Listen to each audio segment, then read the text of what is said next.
We all know it can be a cold, cruel world out there, but Frostbite brings it to fruition. Let's take a look at this new book.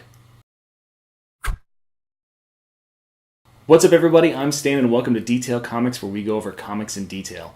This iRate review is going to be on Frostbite #1, a new Vertigo title from writer Joshua Williamson, who's currently working on books like The Flash.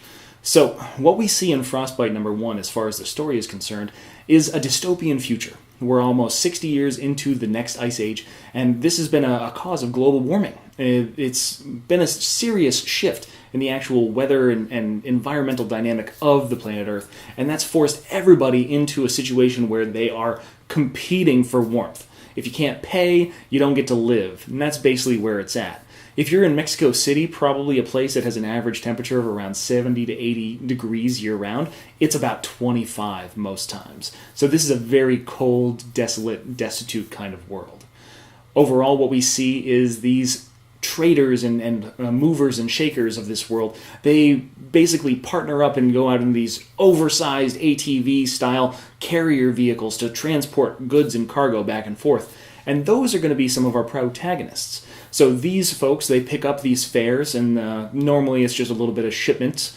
But now you've got a doctor and his daughter that are looking to get to Alcatraz, which is way up there in the northern part of the country and well across the ice. It's pretty standard fare as far as the story goes.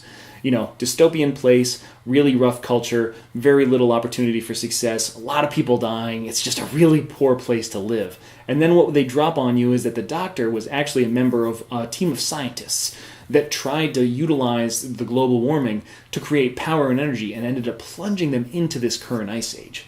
And what we're going to see is a pretty standard story, I say, maybe with some unique developments, where you're going to have basically dishonest people, dishonorable people doing honorable kinds of deeds, whether they want to or not.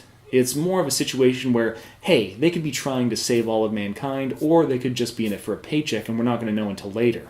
Either way, I've got a little bit of faith in Joshua Williamson to spin a good tale, so that way we get really invested in either the world or the characters and how the outcome is really going to be approached. As far as the art is very good. It's a painted style, it's very gritty and grimy, and it gives you a sense of real texture for the world. It's like everybody that lives in this experience is dirty. And then you immediately get the doctor and his daughter that stand out against this very destitute kind of backdrop, knowing that they have the money, they have the kind of needs, but they don't necessarily have the kind of privacy that's necessary for a trip like this. So Frostbite might not be for everybody, simply because it does tackle things that are a bit more mature, even though I consider them tame by other means.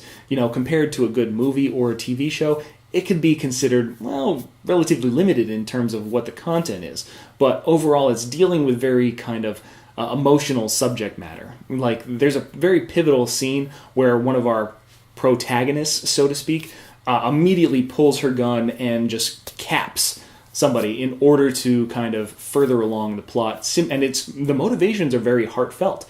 If you were in their situation, you could see yourself doing that very same thing.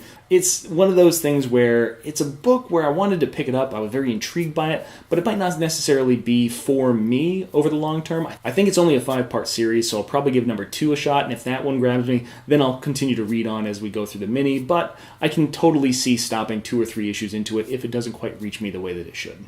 So that's my review of Frostbite #1. I want to hear what you guys thought if you read it, so hit me up in the comments down below. If you like what you see, hit the like button, and don't forget to subscribe to get more news, reviews, and commentary on things like comic books, comic book movies, comic book TV shows and games, and anything and everything inside the world of comics.